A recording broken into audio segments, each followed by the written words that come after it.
So in previous lecture we have finished with the fundamental mode of vibration, first overtone and second overtone, and we have tried to solve some numerical based upon the this first overtone or second overtone, and there we have calculated the absorption frequency or the vibrating frequency for the given molecule based upon the unharmonicity constant.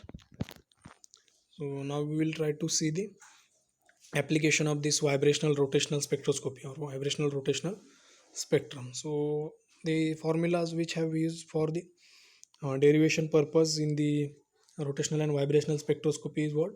One is the Hooke's law, that is force is what? Directly proportional to displacement. And for the rotational spectroscopy we get to know the knowledge of internuclear distances based upon the separation between two frequency lines. So again the application will be the same. So the first application is what? The determination of force constant. So why we need to just first of all we need to know why the force constant plays an important role in this spectroscopy. So whatever the force constant value is there, so it is depending upon what? It is depending upon the strength of bond. So higher is the strength of bond, higher will be its force constant value, and higher will be its energy, or higher will be its dissociation energy. So more is the force constant, we can indirectly say that stronger is the bond. Okay, so if we have like given the various molecules, and we need to like tell which of them is the more stronger, so we just need to take this IR spectra for that molecule, and whichever the molecule is showing the higher force constant value, that will be your stronger molecule, or it will have the higher dissociation energy. Likewise we can conclude that our result. So how that force constant and vibrational frequency, because in IR spectrum we will get what? The vibrational frequency, as a result of which we can compare the vibrational frequencies. So we just need to see the relationship between this force constant k and the vibrational frequency, that is nu absorption or omega bar. So consider the simple case, which is a diatomic molecule, which may be considered as what? This simple harmonic oscillator. So the simple harmonic oscillator which would obey the Hooke's law. And what is that Hooke's law? Hooke's law is simply the force is directly proportional to what? Displacement. But this displacement and force are acting in the opposite direction, so we just need to take the negative sign. And in order to remove the proportionality, we have just take the constant k, which is nothing but the force constant. Okay, this F is restoring force, x is the displacement, and k is the force constant. So force constant for the bond is the measure of force which is required to stretch or compress the given bond. So greater is the force constant, greater is the strength of that particular bond. So this, keep in mind just this: higher is the force constant for the given molecule, higher will be its strength. So now it is found that the vibrational frequency for the given molecule, that is omega bar, is related with the force constant by the equation that we have already derived. This equation, that is omega bar is equals to 1 upon 2 pi c into under root of k by nu. Here nu will come, not a pi. Okay, here mistake is there. Here mu will come. Mu is what? The reduced mass. So where mu is the reduced mass of the molecule, and in order to calculate k, we just need to rearrange this equation and simplify for the k. So here k is equals to what? 4 pi square c square upon mu into omega square, or we can substitute for mu is what? Reduced mass, that is m1 m2 upon m1 plus m2. So where this m1 and m2 are the masses of the oscillating atoms in terms of wave number. Thus knowing the vibrational frequency, we can calculate the force constant for the given diatomic molecule. So this force constant, it can be determined by using this IR spectroscopy. Now what is the unit for force constant? It is simply Newton per meter. So sometime you might be asked about this unit for the force constant also. So it is just simply the Newton per meter, because force is having what? Unit of Newton, and displacement is having unit of what? Meter. So this x will come this side. So what will be the F upon x is equals to k. So this is Newton per meter. Okay, that is the unit for the force constant. Now important point is why we just need to study the force constant. So like previously in introduction part we have seen that the force constant will tells you about the strength of given bond. So higher is the force constant, higher will be its strength. So we'll see this uh, physical significance of this force constant one by one. So this relationship between oscillation frequency and the force constant is likewise it is directly related. That is omega bar is directly proportional to the force constant. That is we can say that this oscillating frequency of the molecule increases with increase in the force constant. So it is directly proportional means it will increases with increasing in the force constant. So next physical significance or application is that higher the value of force constant, greater will be its bond strength and the bond energy. So the bond energy for hydrogen fluoride molecule is greater than that of the hydrogen iodide molecule, and we can say that HF molecule which cannot be easily oxidized. Okay. Now third application is molecule involving the multiple bonds between the atoms will having the higher value of force constant, and hence they will having the higher stability. So more is the bond order, or we can say that higher is the bond order. Multiple bonds means single bond, double bond, triple bond likewise. So higher will the bond order, higher will be its force constant value, and higher will be its stability.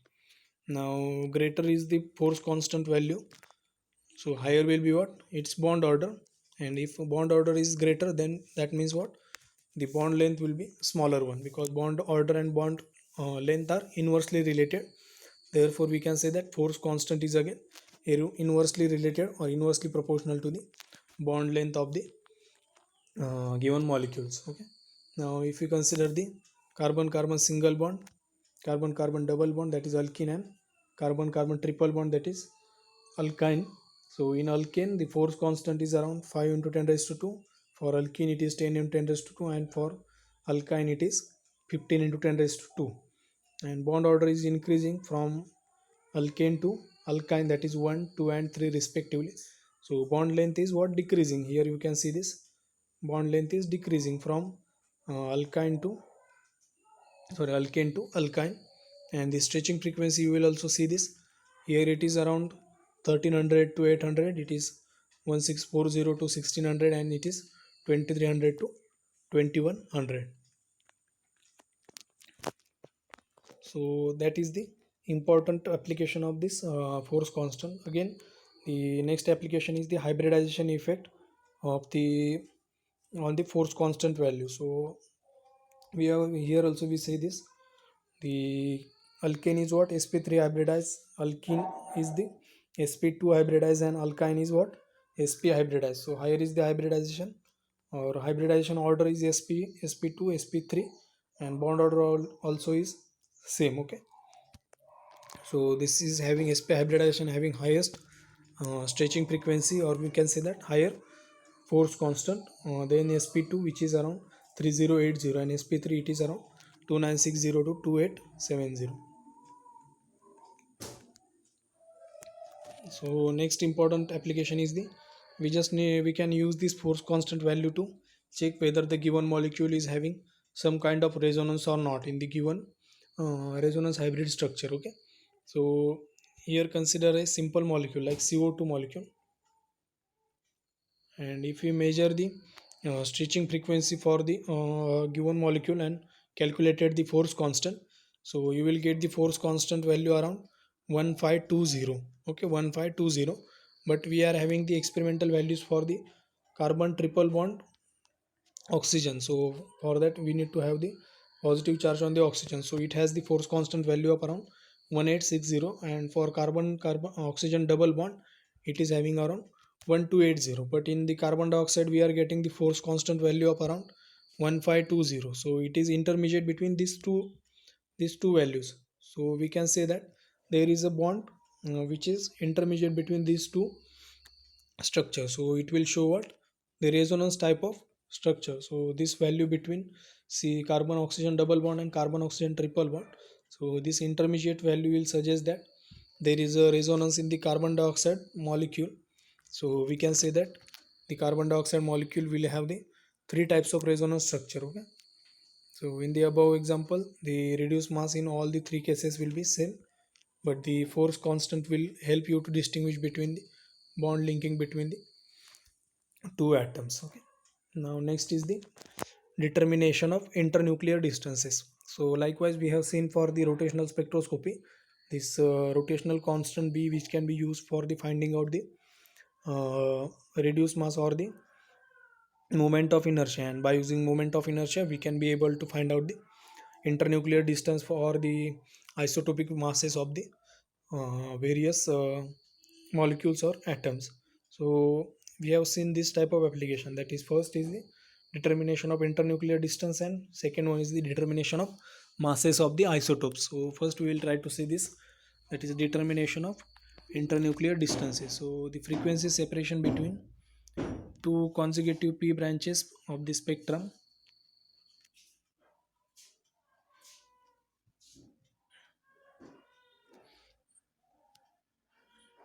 So molecular lines, the separation between the two lines in the rotational vibrational spectrum is what? 2b. So if we know the value of b uh, is obtained by the formula, which is what? We have already derived this formula, that is b is equals to h upon 8 pi square I into c, and the frequency separation in the spectrum is what? 2b. So based upon these values we can like get the values for 2b, and based upon that we will obtain the value for b. And by knowing the frequency separation, the moment of inertia can be determined, that is I is equals to mu r square, and this r value is what? The internuclear distances, and mu is the reduced mass. Hence by the knowing the values of this a moment of inertia and reduced mass, the internuclear distance r can be found out. Okay, so we have solved the various numerical based upon this in the rotational spectroscopy. So same application is there, but in this rotational vibrational spectroscopy we will get the separate rotational spectra and separate vibrational spectra. Okay, so based upon the application of vibrational spectroscopy and rotational spectroscopy we will get the combined application here. Now next is the isotopic effect, which is again uses what? Force constant, or we can also use the rotational constant value.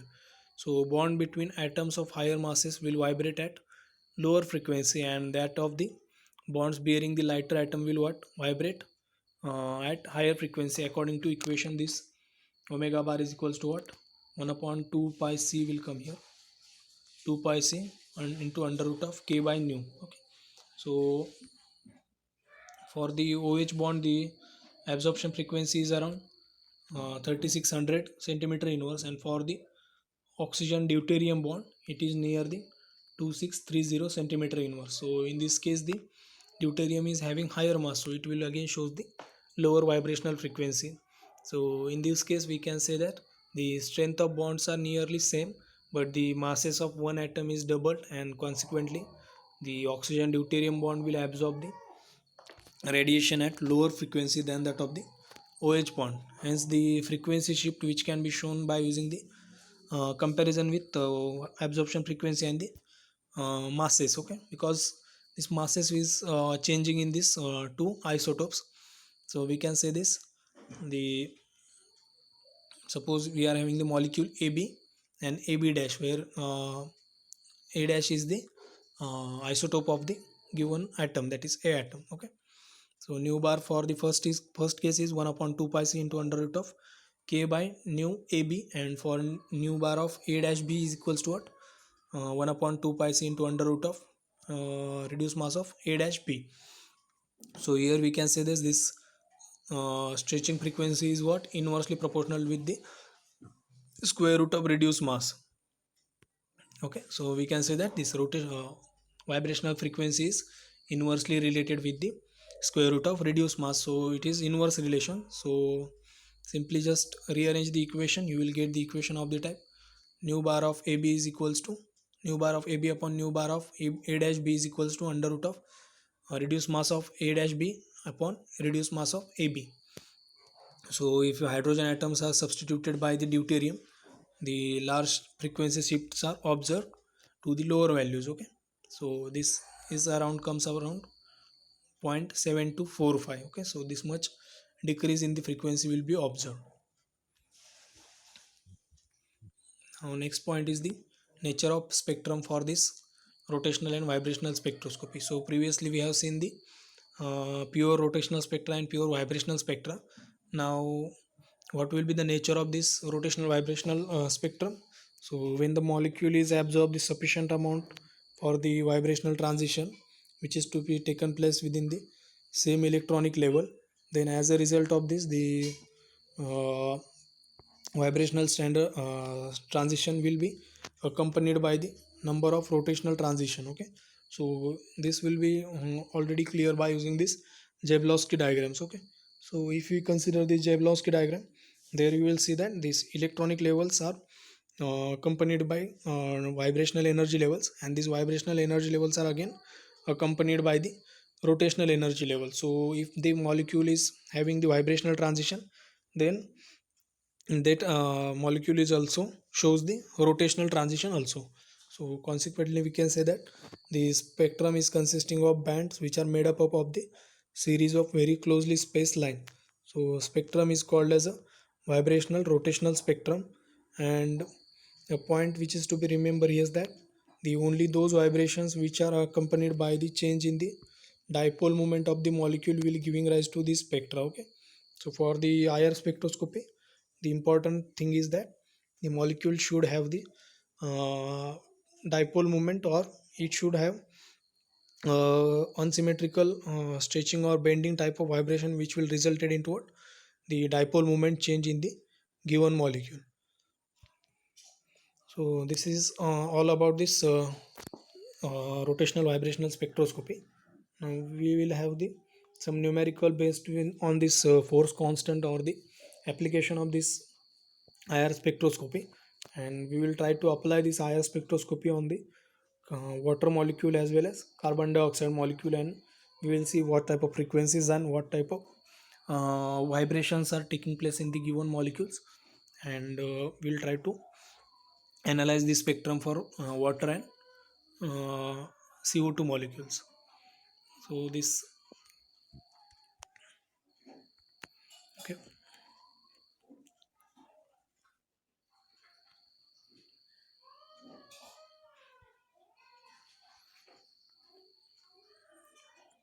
So these are the like simple numericals. You just go through these numericals. So if you find any doubts on these numericals, okay, you can ask me, okay, later on. So these numericals are quite simple one. So here we just need to use the simple mathematics or the rearrangement. There is no as such any big substitution or okay higher formula or interconversion of formula is not required. Okay, so from next lecture we will try to see the application of this IR spectroscopy to the water molecule and carbon dioxide molecule. So if any doubt come in this problem on numericals, you can ask me, okay, later on.